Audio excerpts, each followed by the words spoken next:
Nixon Peabody's healthcare team is watching these four trends at the intersection of reproductive health and telehealth. So while the feds have tried to expand reproductive health care services in the wake of Dobbs, practitioners should still be mindful that rules around prescribing as well as general treatment of patients in the practice of medicine are largely governed by state law. Therefore, for those of you who are taking care of patients outside of your state, all interactions with your patients while they're in those other states are governed by those state laws. States are taking a much closer look at investment in the healthcare space, and as a result, there's much greater oversight over M&A activity.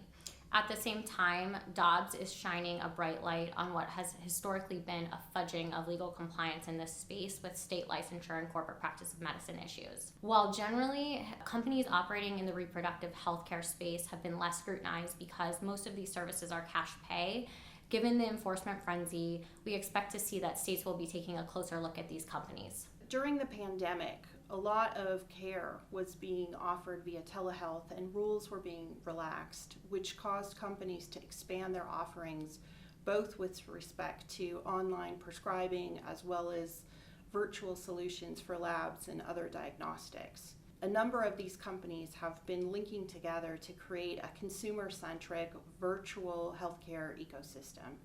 For companies that are expanding this way or thinking about partnering with companies that are virtual, you must be cognizant of state law, which still largely governs how care is provided, prescribed, and offered to patients.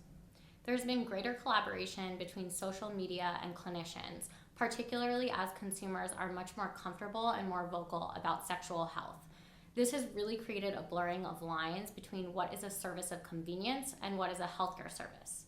As a result, our clients are really focused on defining their service and figuring out whether it's regulated and how to advertise and market those services through social media, including for off-label uses. So we've highlighted 4 trends on the intersection of reproductive health and telemedicine. We anticipate a ton of activity in this space, especially given the expiration of the public health emergency. So if you have any questions or need additional help in any of these areas, please feel free to reach out to your favorite Nixon Peabody contact.